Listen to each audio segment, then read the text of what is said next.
My name is Meredith Callahan, and today I'm 67 years old. Standing in the small, sunlit kitchen of my mobile, Alabama home, chopping vegetables for the birthday dinner. I've been planning all week. I like things quiet, predictable, and under control, which is why I never expected my phone to ring with the kind of fury that made me drop the knife and step back. Meredith, I went into your house and destroyed everything. I ruined it all. I ruined your birthday. My son's voice shrieked over the line, raw with anger and disbelief. For a long moment, I simply stared at the phone, my heart hammering, unsure if I'd misheard. My son, Robert, had always been hot-headed. But this was different. It wasn't just a fit of temper. There was intention behind the words. A kind of calculated rage that made my stomach twist. I took a deep breath, forcing my shaking hands to steady. "I beg your pardon," I asked, keeping my voice calm, even gentle, trying to tether the rising panic in my chest. "You heard me. I destroyed everything. Your house is gone. Meredith, every dish, every piece of furniture, everything." His words tumbled over one another, a chaotic torrent of accusation and anger. I felt a strange detachment as I listened. It wasn't disbelief anymore. It was a cold, creeping awareness that something far bigger had been at work behind this outburst. My house, my old house, the one I'd painstakingly filled with memories over decades, was no longer just walls and furniture. It had become a symbol, a stake in some game I hadn't realized I was part of. "I see," I said slowly, deliberately, savoring each syllable. My voice was calm, even soothing, while my mind raced. "Robert, sweetheart, there's something you need to know. I moved 3 months ago. The house, it's not mine anymore. A police commander lives there now." There was silence on the other end of the line, long and suffocating. I could hear his breathing, uneven and shallow, as if the words themselves had knocked the wind out of him. I set the phone down and leaned against the counter, letting the quiet fill the room. My birthday preparations, the chopping, the smell of onions and garlic, suddenly felt like a small island of normalcy amid a storm I could barely begin to understand. Something deep had shifted, and I knew, without fully realizing how yet, that this furious call was only the beginning of a much larger revelation. I held the phone a little tighter, listening to Robert's ragged breathing through the receiver. His fury had turned into disbelief, and I could hear the tremor in his voice as he struggled to process what I had just said. "Wait, what did you say?" His words were sharp now, tinged with panic. "Meredith, that's impossible." I let him stumble over his thoughts, letting the silence stretch just long enough to make him realize the gravity of my calm. I wasn't yelling. I wasn't pleading. I was simply stating the truth. The house isn't mine anymore. "Robert, I sold it 3 months ago." I could hear him inhale sharply, and then his voice dropped to a frightened whisper. You moved, and you didn't tell me I did what I had to," I said quietly, my tone steady. It needed to be done carefully. I couldn't let anyone, certain people know. The house, the new owner is Commander Alex Garcia, a municipal police officer. He moved in shortly after I left. I waited, savoring the moment of stunned silence on the other end of the line. I could hear him gulp, the sound unmistakable. Robert had expected resistance, confrontation, maybe fear. Instead, he faced a truth he had not anticipated. I had already taken control. Oh God. His voice cracked. He didn't know whether to scream, cry, or hang up. I imagined the mental calculations running through his head break in. Vandalism, trespassing, potential criminal charges. And all of it for nothing. "I assume you didn't visit, didn't ask, didn't check in on me at all these past months," I said, my voice calm but firm. I assume you simply assumed I was still where I always was, vulnerable and under your influence. There was a long pause. I could hear him shifting in his chair, fumbling for words that didn't come. Finally, he muttered, I didn't think you underestimated me. I said simply, you assumed I would stay, that I would be the same person you could control, but people change, Robert, and sometimes they change quietly, deliberately, until it's too late for the other side to catch up. A distant memory crossed my mind, the anxious calls, the constant pressure, the subtle manipulations over the years. All of it had led to this moment. For decades, I had been the dutiful mother, the accommodating wife, the one expected to bend and yield, but now, in this small kitchen, filled with the aroma of garlic and roasting vegetables, I felt something I hadn't felt in years, a sense of quiet power, a control that belonged entirely to me. Mom, he whispered again, as if testing to see if the voice he remembered was still there. Mom, what do we do now? I let a small, deliberate pause hang in the air before answering. Now, Robert, we wait. We see how things unfold. I did what was necessary to protect myself. Everything else will take care of itself. And with that, I hung up the phone, leaving him with the realization that the game he thought he controlled had already ended. I returned to my chopping, the knife moving in a steady rhythm, the day resuming its quiet normalcy, though something deep had shifted. I sank into the worn armchair by the window, letting the quiet of my new home fill the space around me. Mobile's humid afternoon sun spilled across the floor, but I barely noticed it. My mind was elsewhere, tracing the past 8 years like a map of betrayals I had only just begun to recognize. Robert had always been charming in bursts, but subtlety was his weapon. It wasn't the dramatic outbursts I'd learned to brace for. It was the quiet erosion, the small, almost imperceptible intrusions into my life. He and Patricia, my daughter-in-law, had perfected a kind of psychological precision. Alone here, a borrowed $800 for school, another $3,000 for some emergency they insisted I handle. At the time, I had smiled, reassured them, believed their stories. Each time I had thought I was helping family, I was being cataloged, analyzed, measured. I remembered the evenings I sat alone, receipts and account statements spread across the kitchen table, trying to reconcile numbers that never seemed to add up. Patricia had always hovered, offering explanations in soft tones, sympathetic smiles, feigned concern. Mom, don't worry about this. I'll help, she'd say. I thought she was generous. I thought she cared. The truth was far colder. Every visit had been a quiet audit. My spending habits scrutinized. My friends subtly criticized. My independence gently eroded. They never shouted, never openly humiliated me. They didn't have to. By the time I realized, my social life had shriveled. My confidence eroded. My choices questioned. It was insidious, a slow tightening that left me doubting myself, wondering if I had imagined the sting of their constant oversight. I traced my finger along the edge of the armrest and thought of the house I had left behind. The house that Robert and Patricia had imagined they could control with force or intimidation. All those years, I had been seen as compliant, predictable, a source of both money and emotional leverage. I had been underestimated, my abilities and intelligence dismissed as the frailty of age. But the years had also taught me patience, quiet observation, calculated responses. I had waited for the right moment, the moment when my awareness and their overconfidence intersected, the moment when I could step back into control without confrontation or chaos, unseen but resolute. Memories mingled with a strange sense of satisfaction.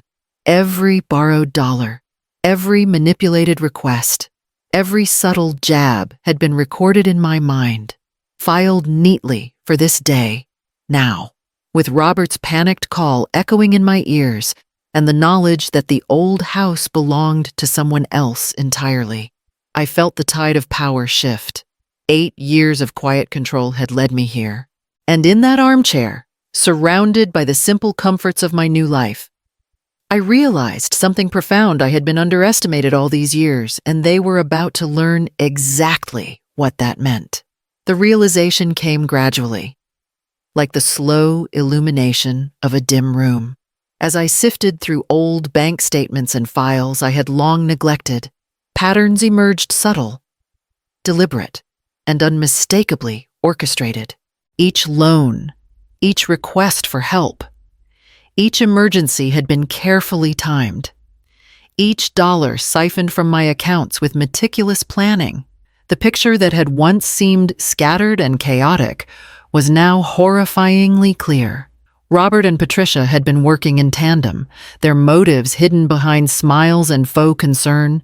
Patricia's gentle voice and carefully constructed apologies had been a mask for meticulous manipulation. Robert's charm had disarmed me, made me doubt my own instincts. Together, they had slowly, almost imperceptibly, pried into every aspect of my life, my finances, my friendships, even my time. It wasn't just the money, it was the control, the expectation that I would comply, that I would bend to their will, that I would let them dictate my life under the guise of family loyalty. They had calculated that I was predictable, compliant, and at the mercy of my own desire to be a good mother and grandmother. Every favor I granted, every reassurance I offered, had been logged in their mental ledger as proof of my obedience. I remembered the generous proposals they had presented after my husband's funeral investments they claimed would double my father's inheritance. Opportunities too good to refuse. At the time, I hesitated, but trusted them, as any mother would. But a quiet suspicion had begun to gnaw at me. Something didn't add up. A few inquiries, a few conversations with trusted bankers, and the truth revealed itself. The companies they pitched had been insolvent for months. The documents they presented forged. The realization hit me like a cold wave. They had been planning to take everything. I traced the timeline carefully. Every major withdrawal, every suspicious transfer, every strategic distraction now aligned. They had spent years testing me, probing for weaknesses, anticipating my reactions, and calculating every move. 8 years of manipulation, 8 years of deceit, all designed to leave me powerless, isolated, and financially dependent. Yet, amidst the anger and disbelief, a spark of resolve ignited. Knowing the full extent of their plot gave me something I hadn't had in years: clarity. I could see the endgame they envisioned, and I could see the cracks in their plan. They had assumed I would remain unaware, that my age or my cautious nature would keep me from fighting back. But I had been watching, learning, and preparing in silence. As I closed the folders and set the papers aside, a sense of control settled over me. The pieces of the puzzle were all in my hands now. Their years of planning had made them confident, careless, and vulnerable. The legal avenues, the moral leverage, and the opportunity for confrontation were all there, waiting for me to act. For the first time in years, I felt a measure of power and anticipation. I knew how far they had gone, and I now knew that I could stop them not with anger, but with strategy, patience, and precision. The stage was set for a reckoning that neither Robert nor Patricia could have predicted. I spent that evening sitting at my kitchen table, the afternoon sun casting long shadows across the floor, thinking through every step I needed to take. Selling the old house had not been an impulsive decision. It was the culmination of months of quiet planning, meticulous observation, and careful preparation. Every document was reviewed, every account double-checked, and every potential risk assessed. I knew I could not afford a single misstep. The next morning, I called my trusted real estate agent, someone I had worked with for years and whose discretion I knew I could rely on. "Let's list it quietly," I said, voice calm, measured. "No open houses, no public announcements. I want this handled delicately, without anyone knowing until it's done." Over the following weeks, I orchestrated the sale with precision. Photographs were taken, contracts reviewed, escrow handled through secure channels. Every detail was accounted for. The old house, the one Robert and Patricia thought they could manipulate and ultimately claim, would soon belong to someone else entirely. Someone who would enforce the boundaries they had spent years trying to erode. By the end of the month, a quiet handshake and a series of signatures confirmed the transaction. The house was no longer mine. I could almost hear the imagined gasp of surprise from Robert and Patricia. Had they known? I didn't gloat aloud. I didn't need to. The satisfaction was quiet, deep, and entirely mine. I moved into a modest, secure apartment in a well-lit neighborhood of Mobile. It wasn't grand, but it was mine. Entirely. The locks were changed, the utilities set under my name, and the mail rerouted. Every detail was deliberate, every precaution taken. For the first time in years, I felt unmonitored, unseen, and safe. Along with the move, I established new bank accounts under my own management. Old accounts were closed, passwords changed, and financial access restricted to me alone. No one could view my statements, track my spending, or manipulate my resources. Independence had a taste I had almost forgotten, the sharp clarity of self-reliance, mingled with the quiet thrill of strategy well executed. I spent the first night in my new home, arranging books on shelves, unpacking boxes, and setting routines that reminded me of ownership. I cooked my dinner slowly, savoring the simple act of preparing food in a kitchen where no one had ever dictated my pace or inspected my choices.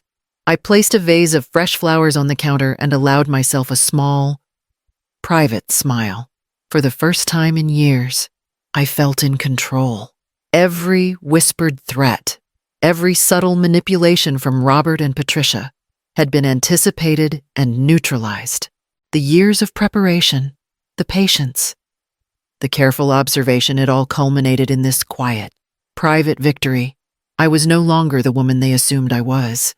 I leaned back in my chair, sipping tea, and let the silence fill the apartment. Outside, Mobile's evening sky turned golden, the breeze carrying a sense of calm and possibility. My independence was no longer a fragile hope, it was a reality. And as I looked forward, I knew this was only the beginning of reclaiming my life entirely. I had just finished arranging the last of my boxes in the new apartment when a faint memory tugged at me, the old house. The place Robert and Patricia had believed they could control. I hadn't thought about it much since the sale, trusting that the transaction had been smooth and discreet. Yet something in the air made me uneasy, an almost imperceptible sense that the past wasn't entirely finished with me. Later that evening, as I sat by the window reading, I noticed flashing lights in my mind's eye and imagined chaos at the old house. I hadn't known it yet, but Patricia had decided to act alone. She approached the property, her hands gripping a bag filled with tools she intended to use. She had believed the house still belonged to me, that her threats and fury could finally intimidate me into submission. I wasn't there physically, but in my mind, I could see her moving through the rooms she thought were hers to terrorize. The broken plates, overturned furniture, and scattered belongings were meant to send me a message, to provoke fear and guilt.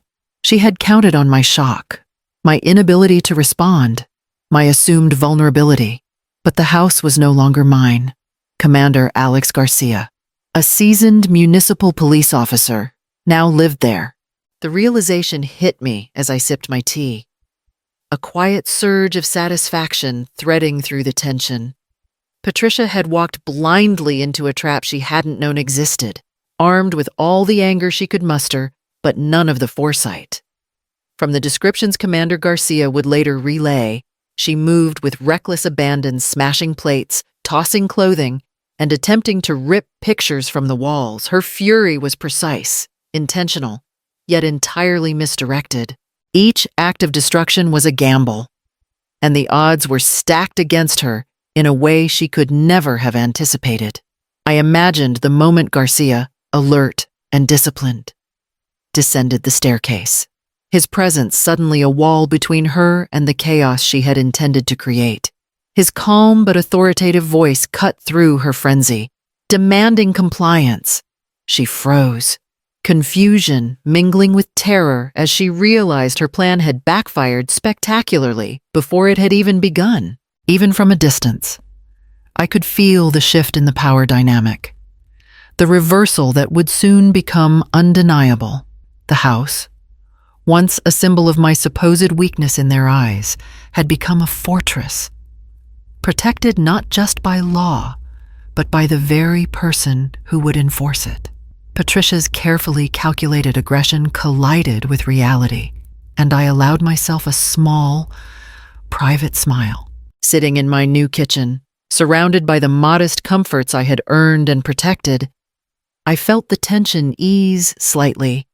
The first move in what had been a silent war had already begun to unravel, and although I could not see the final outcome yet, I knew that the recklessness of my son and daughter-in-law had set the stage for consequences they could not possibly have imagined.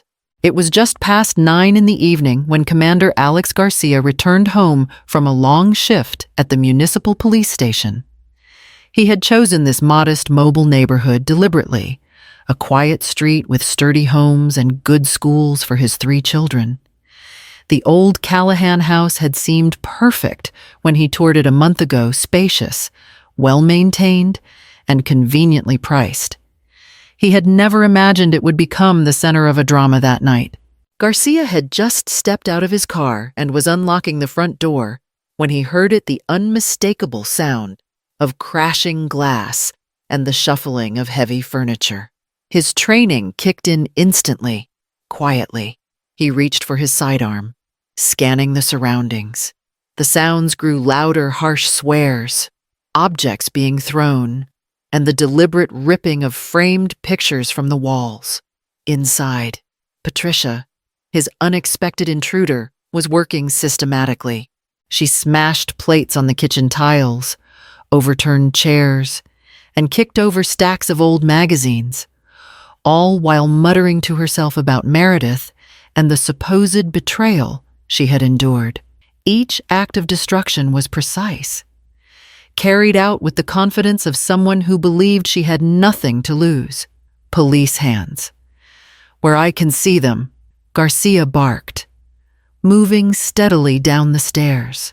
His voice carried the authority of someone accustomed to controlling chaos, and Patricia froze mid-swing, hammer in hand, her eyes wide with confusion and panic.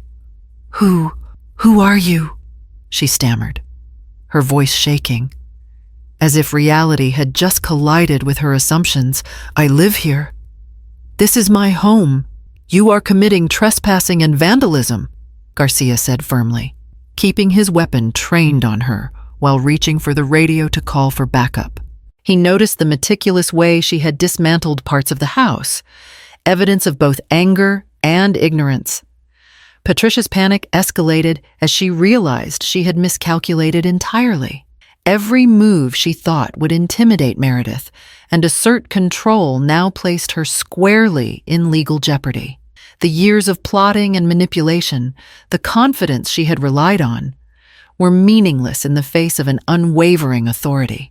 Meanwhile, I sat in my new apartment across town, sipping tea and picturing the scene unfolding in the old house.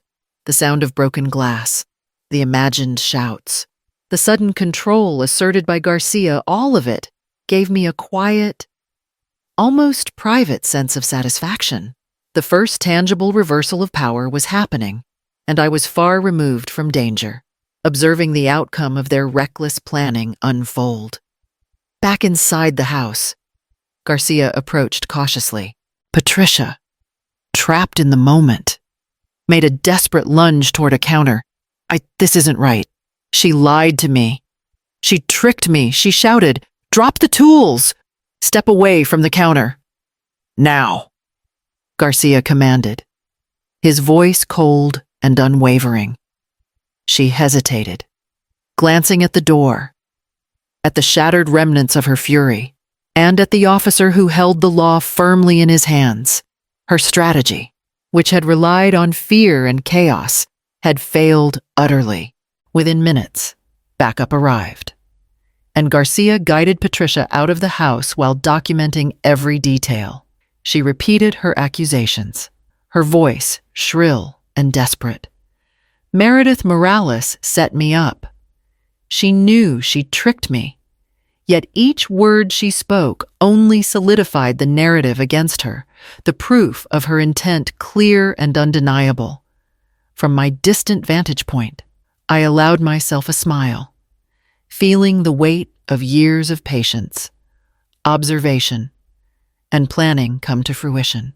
The chaos that Robert and Patricia had intended to unleash as a weapon against me had collapsed in a single, definitive moment. The first high point of justice, a reversal they could never have anticipated, had arrived. The night settled into a tense quiet. Patricia would face the consequences of her actions. And the first threads of my long-planned reclamation of control were now in motion.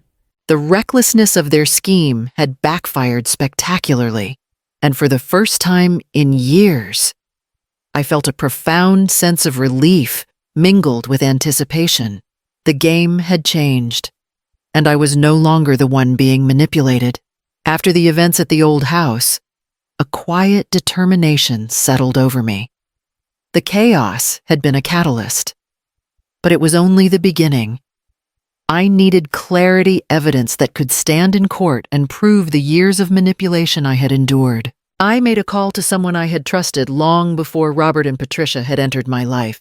Carlos Mendoza, a retired police officer, now working as a private investigator. Ms. Callahan, "I understand you want a full financial audit," Carlos asked, his voice calm but firm.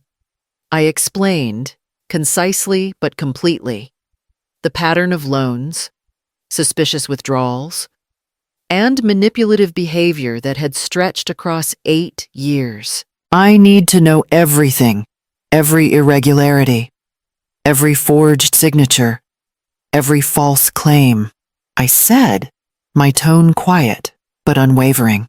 Within days, Carlos began his work.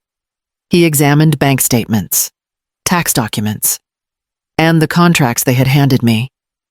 Piecing together the financial puzzle, what he uncovered was staggering. Credit cards had been opened in my name without my consent, accumulating debt far beyond anything I had authorized. Copies of my signature appeared on documents I had never seen before. Investments that Robert and Patricia had promised as safe opportunities had been dissolved long before I had been shown any paperwork. Carlos presented the findings with clinical precision. "Meredith, this isn't just borrowing or poor planning. They've orchestrated a pattern of fraud, falsification, and financial exploitation. Every transaction, every loan, every claim of emergency has been designed to manipulate you and gain access to your assets." I felt a cold chill as I absorbed the scope of their deceit. 8 years of carefully disguised abuse, meticulously engineered to make me appear forgetful, scatterbrained, or incapable. I remembered the evenings spent tallying receipts, the mounting anxiety when numbers didn't match, the subtle guilt Patricia had instilled in me each time I questioned her. All of it was part of a plan I had only now begun to fully comprehend. What about their attempts to control your decisions in other areas, medical bills, household expenses, and minor loans? Carlos asked. I nodded, recounting each moment the sudden requests for money under emotional duress, the persistent pressure to approve investments I had never seen, the careful monitoring of my accounts and daily habits. Carlos looked at me with steady eyes. They assumed you would continue to comply. Meredith, they assumed age or trust would prevent you from detecting the fraud. They underestimated your awareness, your patience, and your ability to plan. But now you have the full picture. I leaned back in my chair, letting the truth settle in my mind. The relief was strange. A mix of anger and vindication. Finally, the mystery of Robert and Patricia's meticulous manipulation had been exposed. Finally, I had the tools to reclaim what was mine. Even with the evidence in hand, attention lingered. I knew this was only the beginning. The full extent of their audacity, the hidden corners of their deceit, might yet reveal surprises I hadn't anticipated. But for the first time in years, I felt the thrill of control returning to me, a quiet certainty that I could confront the betrayal with precision, and that every subsequent move I made would be deliberate, measured, and entirely mine. As I organized the folder of reports, printouts, and spreadsheets that Carlos had compiled, I allowed myself a small, private smile. Each page represented a tiny victory, a step toward justice. The years of subtle intimidation and quiet theft were unraveling, and I, at last, had the proof to expose it all. I asked Robert to meet me at my new apartment the following evening. The apartment was modest, secure, and calm, a stark contrast to the chaos he had once believed he could wield. He arrived on time, nervous energy radiating from him like heat from a flame. The lines on his face had deepened over the years, and I noticed the tension in his shoulders, the way his hands fidgeted with the keys in his pocket. He was no longer the carefree boy I had held as an infant. He was the man who had spent years trying to control me and failing to see the consequences. "Mom," he started, his voice tentative, unsure, as though he was testing me, gauging my mood before speaking. I don't know where to begin." I gestured to the chair across from mine. "Sit, Robert. We need to speak openly, without interruptions, without excuses." He obeyed, the uncertainty in his eyes mingling with a faint recognition of his own guilt. I took a deep breath and set the stack of papers and printouts on the table between us. "These," I said, letting my finger rest lightly on the top sheet, "detail every misstep, every manipulation, every dollar taken under false pretenses over the past 8 years. Credit cards in my name you didn't authorize, documents forged, loans fabricated, investments you claimed were legitimate but were bankrupt long before I ever saw them." Robert's eyes widened as he scanned the top page. His mouth opened, closed, opened again. "Mom, I didn't realize you didn't realize," I repeated, my voice steady, though tinged with the anger I had suppressed for so long. "You and Patricia assumed I would remain unaware, assumed I would never question, never check, never notice. But I did. Every detail has been accounted for." He swallowed, his throat tight. I thought, I didn't think it was such a big deal. Just what?" "Robert." I leaned forward, my eyes locking onto his. "Just treat me as a source of money. Just manipulate my trust and assume I'd comply." For 8 years, the weight of my words pressed on him, heavier than any scolding I had given him in childhood. Tears glistened at the corners of his eyes. "Mom, I never wanted. I cut in softly but firmly. "Every loan you took, every document you falsified, every attempt to control me, it was intentional. You may not have realized the consequences fully, but the intent was there. And now you're facing those consequences, Robert, not as punishment, but as truth." He bowed his head, shame washing over him. The man before me, once my dependent child, now recognized the scope of his betrayal.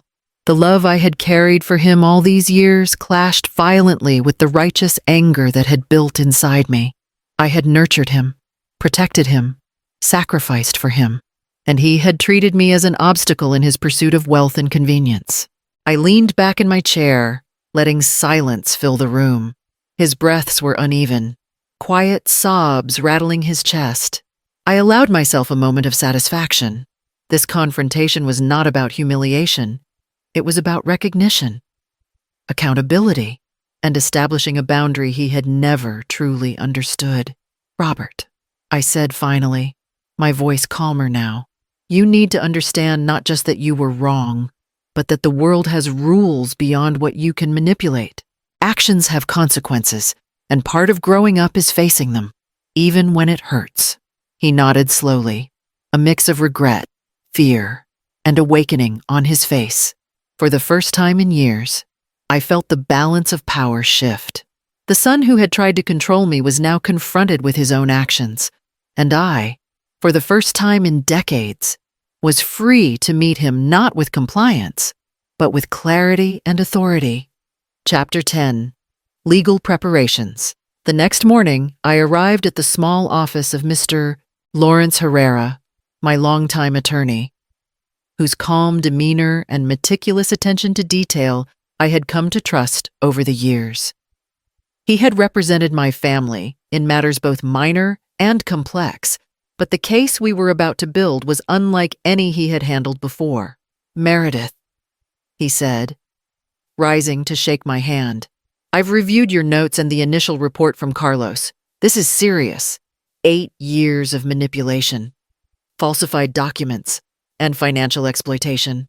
But with the evidence you have, we can proceed both civilly and criminally." I nodded, the stack of printouts from Carlos sitting between us like a fortress of truth. "I want to ensure every angle is covered," I said. "Every transaction, every forged signature, every loan, every attempt to control my decisions. Nothing overlooked." He gestured to a conference room where we could spread the documents out. As I followed him, I felt a sense of control that had been absent for decades. I had spent years as the compliant mother, the accommodating wife, the woman expected to bend and yield. Now, with my lawyer and investigator at my side, I was orchestrating a response that left nothing to chance. Carlos Mendoza arrived shortly after, his presence quiet but authoritative.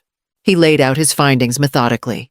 Credit cards opened in my name without authorization, falsified documents claiming power of attorney, loans that had been diverted, and investment schemes that had never existed. Each sheet of paper represented another thread in the intricate web Robert and Patricia had spun around me. "They believed you wouldn't notice." "Meredith," Carlos said, tapping a page filled with figures and dates. "They assumed age and trust would protect them from scrutiny, but the meticulous tracking, the cross-referencing of transactions, and the verification of signatures have exposed the full scope." I leaned over the documents, reviewing the chain of events with careful attention.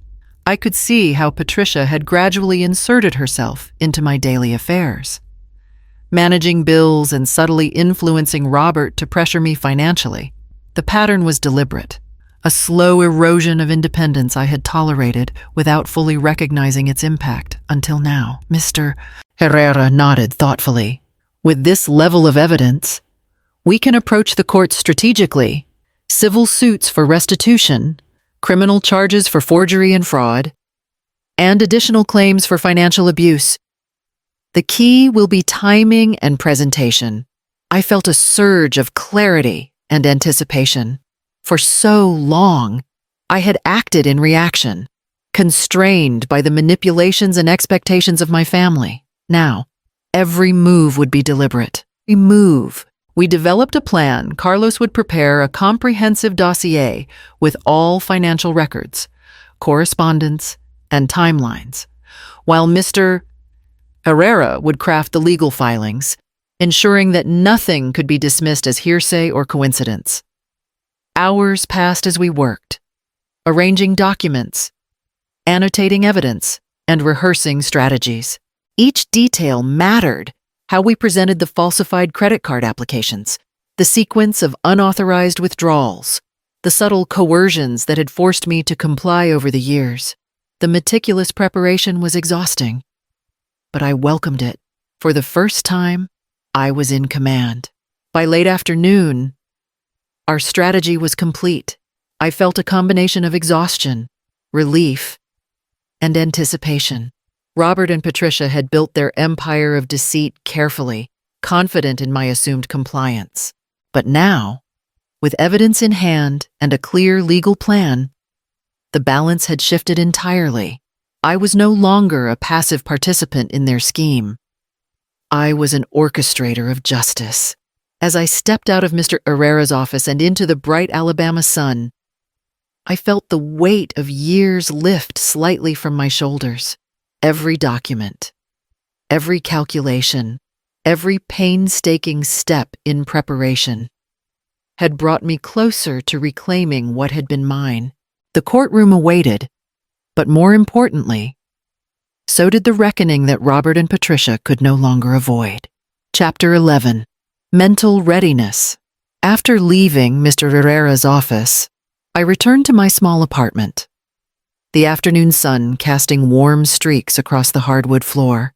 I closed the door behind me and allowed myself a moment of quiet. For the first time in months, perhaps years, I could sit without the constant hum of fear, manipulation, or expectation pressing on me. Yet the quiet was only temporary. Beyond these walls awaited the culmination of everything Robert and Patricia had schemed. And I had to be ready not just legally, but mentally, emotionally, and morally.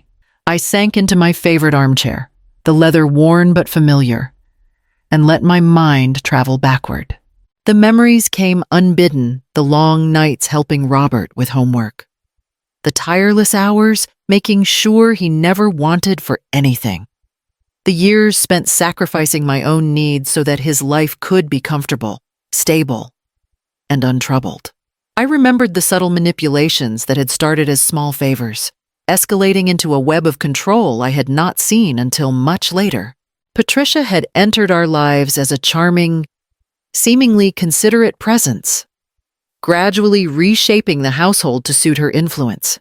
At the time, I believed I was helping, that my guidance was necessary, that the family needed me to keep things running smoothly.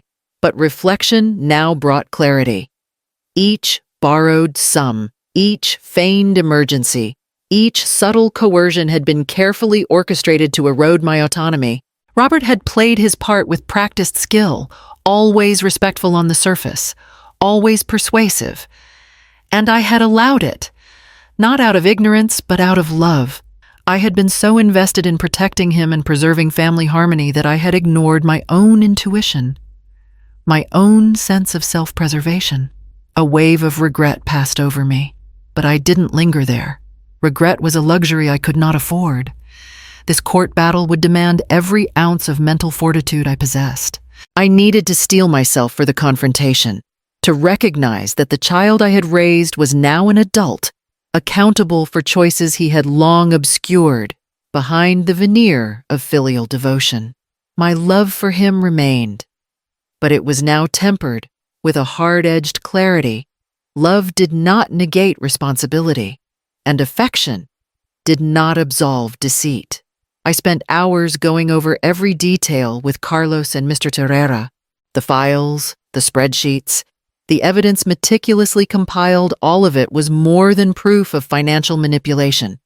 It was a map of the 8 years of quiet erosion of trust and autonomy. I reviewed the chronology, rehearsed what I would say, and imagined the questions that might be thrown at me.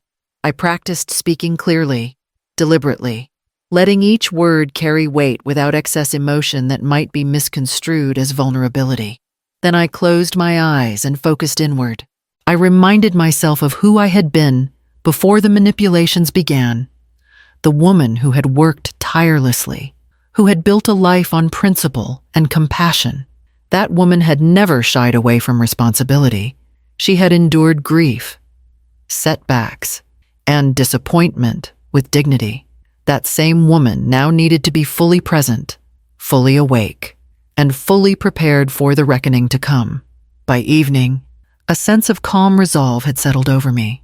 I had mapped the terrain of betrayal, traced the contours of manipulation, and prepared for the psychological and emotional challenges ahead. I could feel the tension in my shoulders ease slightly, replaced by a growing confidence. I was no longer reactive. I was deliberate. I was ready. As I looked out the window at the streets of Mobile, quiet and ordinary under the fading sun, I let the full weight of the upcoming battle settle in. I knew the courtroom would be a stage for confrontation, accountability, and truth. I knew that facing my son and daughter-in-law would challenge every thread of patience and love I had cultivated. But for the first time in years, I was certain that I could meet it all with clarity, strength, and unshakable resolve. Chapter 12. Courtroom Drama Begins.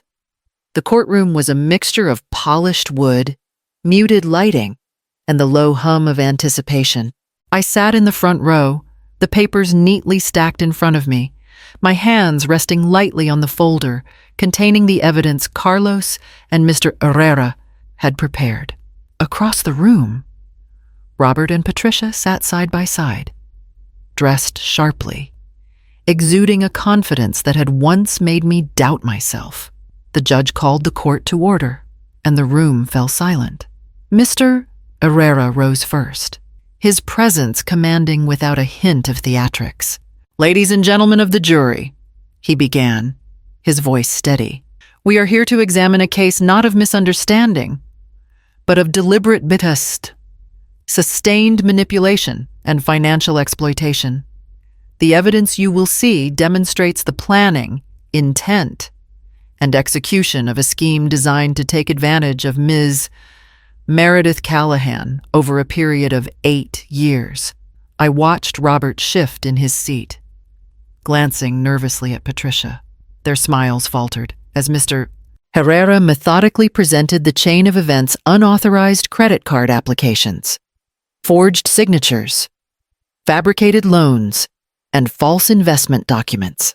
Each piece of evidence was accompanied by testimony from Carlos Mendoza, who explained the investigation in precise detail. Patricia leaned forward, whispering urgently to Robert, but their whispered explanations had no impact. The jury watched attentively as every document, every transaction, and every falsified record was displayed. The meticulous organization of the evidence made the timeline undeniable. Every act of manipulation was intentional, every financial move calculated. Robert's eyes met mine briefly. For a moment, I saw the flicker of panic he had tried to conceal. This was not a casual oversight or a simple mistake. They had underestimated my awareness, my diligence, and my determination. I felt a quiet satisfaction, tempered by the knowledge that this confrontation was as much about truth as it was about justice. Then Patricia rose to speak, her voice measured but defensive. "Your Honor, we never intended to harm my mother-in-law. Any discrepancies are misunderstandings or clerical errors. Everything we did was in the interest of family, to help her manage finances she clearly struggled with." I sat perfectly still, letting her words hang in the air. I had anticipated this. Her tone, polished and controlled, was designed to confuse, to sway the jury with the appearance of benevolence. But every carefully staged statement collided with the factual evidence laid out by Carlos and Mr. Herrera. Mr. Herrera responded with precision. "Misunderstandings do not explain the patterns of fraud, forgery, and coercion that span nearly a decade. The evidence presented is clear. These actions were deliberate, systematic, and intended to exploit Miss Callahan." The tension in the room was palpable. Robert's jaw tightened. Patricia's composure began to crack, and the jury leaned forward, absorbing every word, every document, every testimony. Each revelation made their narrative more untenable, and the confidence they had carried into the courtroom slowly unraveled. As I sat there, a strange mix of anxiety and resolve settled over me. This was the culmination of years of subtle manipulations, of quiet planning, of calculated patience. Every moment of fear and frustration I had endured, every late night spent reviewing statements and contracts, had prepared me for this exact confrontation. The judge paused.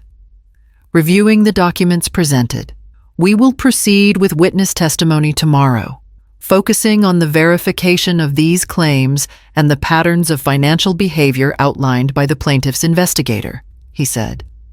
The session adjourned, and murmurs filled the room as attendees began to move. I rose slowly, feeling the weight of the first day settle in my shoulders. Outside the courtroom, the Alabama sun was fading, casting long shadows across the street. The first step in the legal reckoning had been taken, and the balance of power was shifting steadily. For the first time in years, I felt not just prepared, but in control. The truth was no longer a secret, and the path ahead, though daunting, was mine to navigate. Chapter 13. Irrefutable Evidence. The courtroom felt charged, a quiet electricity humming in the polished wood and muted light.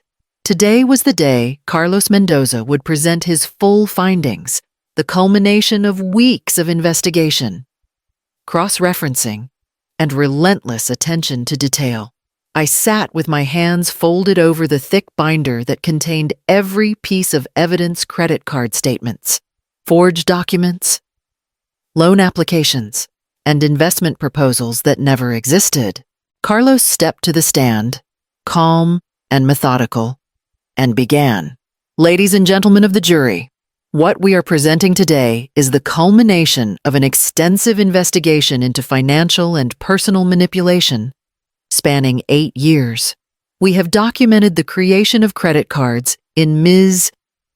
Callahan's name without her consent, signatures forged on legal and financial documents, and loans taken under false pretenses. A collective murmur swept through the courtroom, hushed but perceptible. Robert's face drained of color. Patricia's hand clenched the edge of the table. Their confident postures faltered as Carlos continued, outlining the timeline of deceit with precision. Each date, each transaction, each unauthorized action built a narrative too consistent to dispute.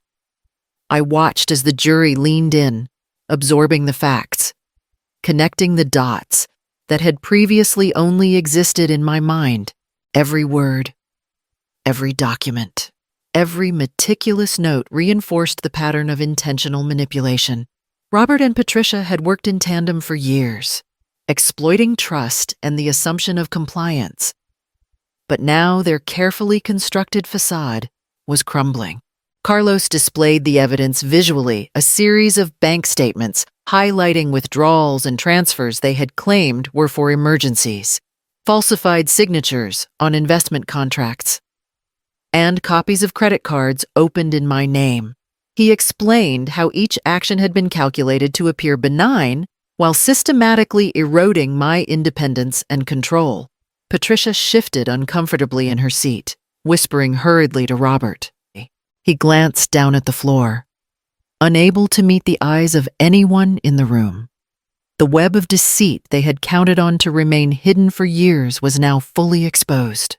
Notice, Carlos said, pointing to a set of documents, how every loan and financial request aligns with attempts to isolate Ms.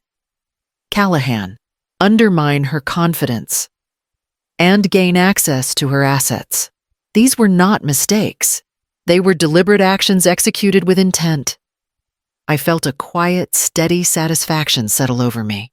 For years, I had endured subtle manipulation and control, doubts cast upon my judgment, and the constant pressure of family expectations. But today, I was no longer the one silenced or undermined. Today, the truth spoke loudly and clearly, and the moral balance had shifted in my favor. Robert swallowed hard, and for the first time, I saw the weight of realization in his eyes. the understanding that the games he had played, the manipulations he had engineered, now carried consequences.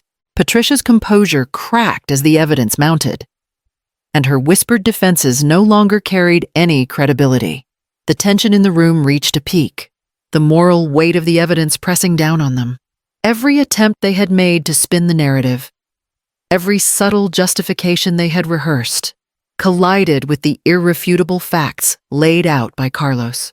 The jury's attention was fixed, their expressions thoughtful, absorbing the truth of 8 years of deceit. I allowed myself a small, private smile, knowing that patience, preparation, and meticulous planning had brought me to this moment. The years of subtle control and quiet observation had not gone unnoticed or unchallenged. The reckoning, long delayed, had arrived, and the first threads of justice were now firmly in motion. As Carlos concluded his testimony and returned to his seat, the courtroom remained silent. The gravity of the revelations hanging heavily in the air, I could feel the shift, a subtle, undeniable acknowledgement that Robert and Patricia could no longer hide behind their confidence. The first moral victory was mine, earned through years of vigilance and resilience. The courtroom buzzed quietly as the jury filed back in, their faces solemn and deliberate.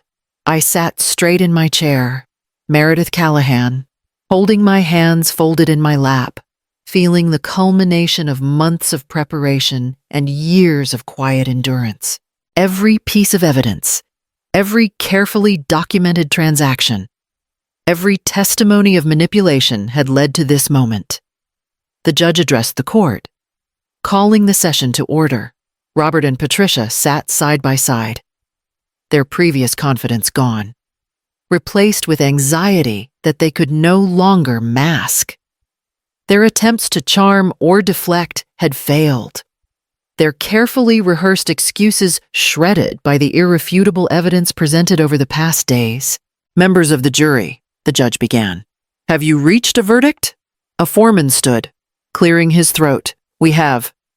Your Honor, we find the defendants, Robert Callahan and Patricia Sandoval, guilty on all charges, credit card fraud, document forgery, and financial exploitation of an elder adult." A hush fell over the room. Robert's hands clenched tightly into fists, his jaw rigid. Patricia's eyes widened, disbelief and fear flickering across her face. The weight of 8 years of calculated deceit had been laid bare, and the judgment was final. The judge continued, outlining the sentencing.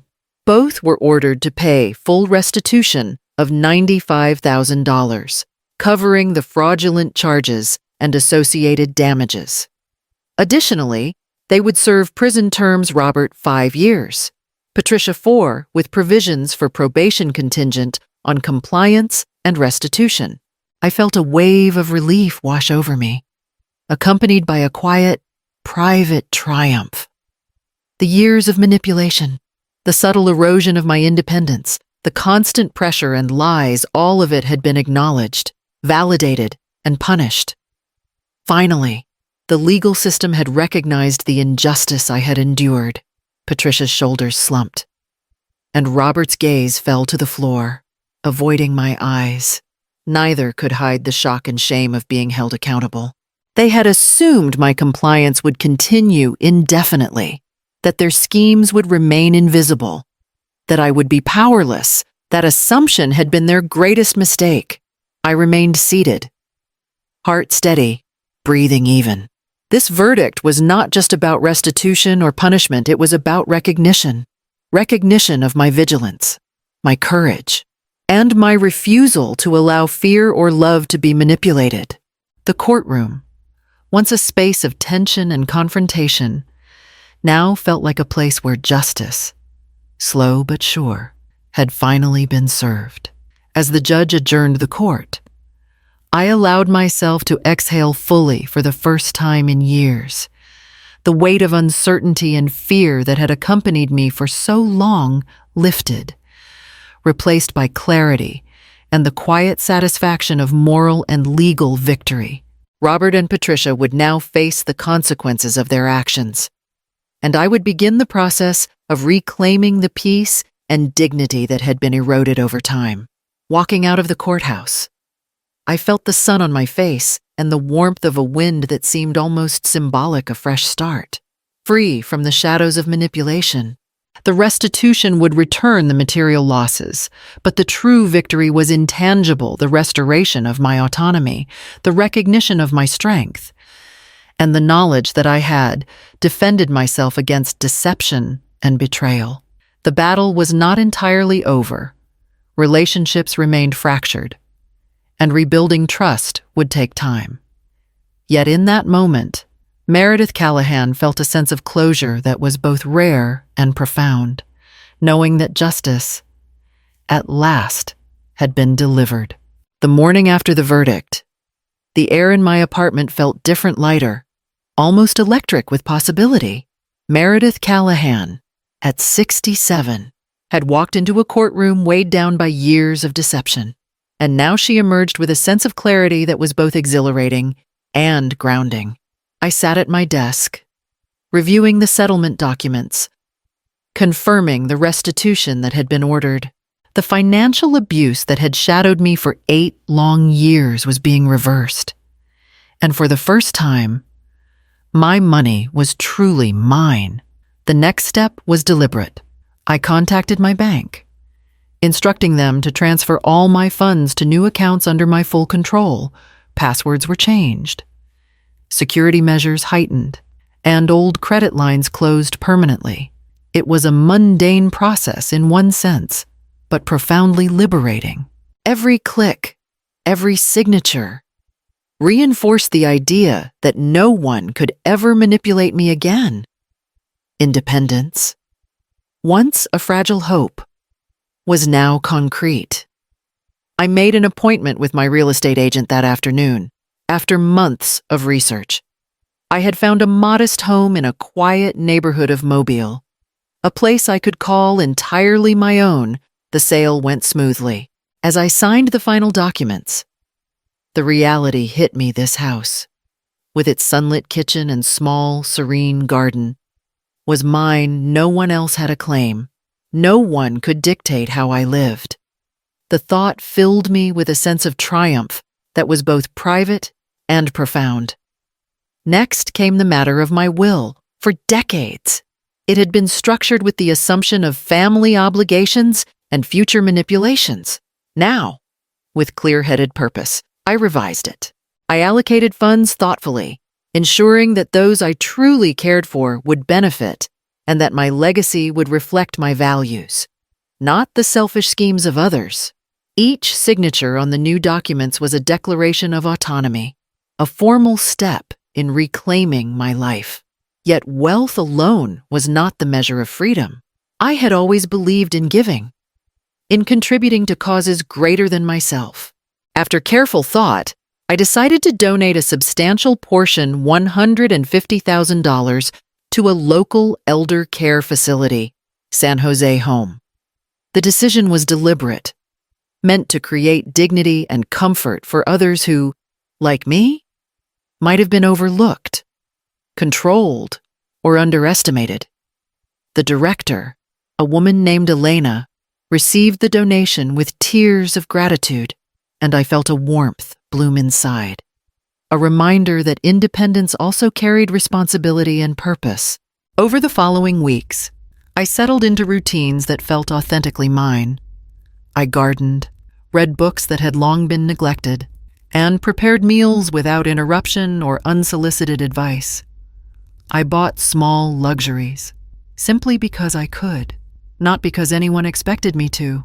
The freedom was dizzying at times, a sensation I hadn't known for decades. Every choice, from the arrangement of furniture to the flowers on the table, was entirely mine. And yet, the most profound reclamation was internal. Each act, each decision, reinforced the boundaries I had set. The sense of vigilance that had been necessary for years became a quiet confidence, a shield that allowed me to engage with the world without fear of manipulation. The lessons learned about patience, observation, and self-respect had matured into a sense of power that was as emotional as it was practical. Sitting in my sunlit kitchen one evening, cup of tea in hand, I let a small smile cross my face. 8 years of manipulation, 8 years of control, 8 years of subtle theft and psychological pressure had finally ended. I was no longer bound by the expectations or schemes of others. Meredith Callahan was free financially, emotionally, and morally. For the first time in decades, I felt the profound, steady pulse of autonomy, the quiet joy of making my own life entirely my own. The weeks following the court verdict were a delicate balancing act. Meredith Callahan had secured her finances and reclaimed her independence. But the emotional landscape with Robert and the grandchildren remained fragile. I knew that rebuilding trust would require patience, clarity, and firm boundaries. The first step was a conversation with Robert. We met in the quiet of my sunlit living room, the children playing quietly in the adjoining space. I spoke calmly but firmly, laying out the expectations for our interactions moving forward. Robert, I began, our relationship can continue, but it must be built on respect. There will be no more attempts to manipulate, no more financial pressure, and no more ignoring boundaries I've set. He listened, head bowed, the weight of the past months evident in the slump of his shoulders. I understand, Mom, he said quietly. I've made mistakes, big ones. I want to do better. I nodded, allowing the acknowledgement to register but keeping my tone measured. Acknowledgement is the first step, but action must follow. If you want our family to move forward, you need to show responsibility in your decisions, respect in your actions, and honesty in all interactions. That includes with your children. The grandchildren, Sophia and Miguel, had been observing from a distance. Curiosity and apprehension etched into their faces. I invited them over, taking the opportunity to speak directly to them. I love you both, I said gently, and that will never change. But love also comes with responsibility and respect. You will visit, call, and spend time here under rules that ensure safety and respect for everyone. Our home is a place of trust, not conflict. The children nodded, tentative but receptive. I could see in their eyes a mixture of relief and understanding, a recognition that the chaos of the past would no longer dictate our interactions. Small but meaningful steps were beginning. The laughter returned to quiet corners of the house. Shared meals were no longer interrupted by tension, and routines were established that reflected stability rather than manipulation. I also introduced structured family activities, game nights, shared gardening projects, and cooking sessions to reinforce connection while maintaining clear boundaries. Each event was carefully planned to encourage participation without opening doors to past abuses. Robert gradually engaged more authentically, and the children responded to his efforts, their smiles cautious but genuine. There were moments of frustration. Old patterns resurfaced unexpectedly, and I had to remain vigilant, reminding Robert and the children of the boundaries in place. Yet each correction was delivered with calm authority rather than anger, modeling the respect and accountability I expected. Over time, these reminders became fewer and less tense, a sign that the family was beginning to internalize the new dynamics. Through this structured approach, Meredith Callahan began to witness the first signs of genuine reconciliation. Trust, though fragile, was being rebuilt. Respect, once taken for granted and often violated, was being restored through deliberate, consistent actions. And while the past could not be erased, the present offered a framework for healing, understanding, and renewed familial bonds. Sitting in the evening light, watching the children play and Robert quietly engage in conversation, I felt a cautious hope.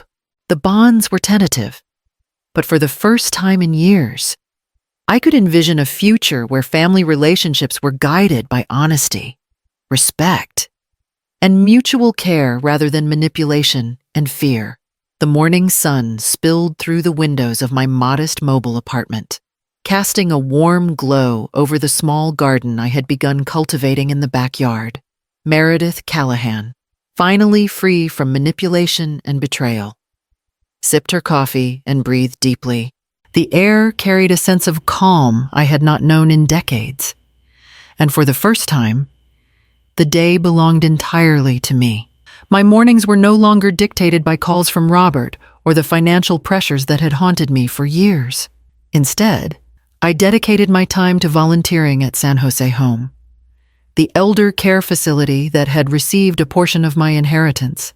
The residents greeted me with smiles, warm hands, and gentle words of appreciation. Their gratitude was tangible, a reminder that independence was not just about controlling one's finances, but about contributing meaningfully to the world around me. Between volunteer shifts, I visited with friends I had reconnected with after years of social isolation, book clubs, lunch gatherings, and Sunday walks filled the afternoons. For a long time, I had doubted my capacity to rebuild relationships after the quiet erosion of years under Robert and Patricia's manipulation. But the bonds formed now were different, mutual, authentic, and untainted by expectation or deceit. I found joy in conversation, in shared laughter, and in the simple presence of those who valued me for who I was, not what I could provide. Evenings were a time for reflection. I maintained a journal, recording thoughts, lessons learned, and observations about my life and the world around me. Writing became a sanctuary, a space to process emotions, affirm boundaries, and acknowledge the progress I had made. The act of putting words to paper solidified a sense of control and self-respect that had been eroded over decades. Financial independence, once fragile and threatened, was now a source of empowerment. I monitored my accounts, managed my investments carefully, and planned my expenditures with intention and clarity. Each decision reinforced a sense of ownership over my life. Gone were the days of coerced generosity or manipulated compliance. Now, every dollar spent reflected my priorities, values, and choices. The grandchildren visited regularly, and the interactions were calmer, more respectful, and guided by the rules I had set. The relationship with Robert had shifted as well. He was present, but on terms that respected boundaries. Over time, trust and mutual respect began to take root, tentative but genuine. I felt a quiet satisfaction in seeing the next generation engage in a household where honesty and accountability were expected, where manipulation no longer had a foothold. Even simple pleasures, gardening, cooking, reading, took on new significance. Each task was an assertion of autonomy, a daily affirmation of my right to live life on my terms.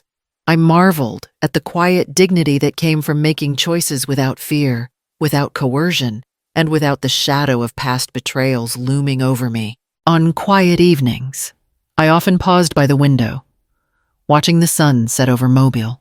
I reflected on the journey from years of manipulation and financial abuse to court victories, restitution, and restored independence. The sense of empowerment was not loud or ostentatious. It was steady, profound, and deeply satisfying. I had reclaimed not only my finances, but my dignity, my boundaries, and my sense of self. For the first time in decades, I felt fully alive, fully present, and fully in control of my life. Meredith Callahan, at 67, had learned what it meant to live on her own terms, free, respected, and empowered. The story of manipulation and betrayal had ended, replaced by a life of deliberate choices, meaningful connections, and the quiet joy of independence.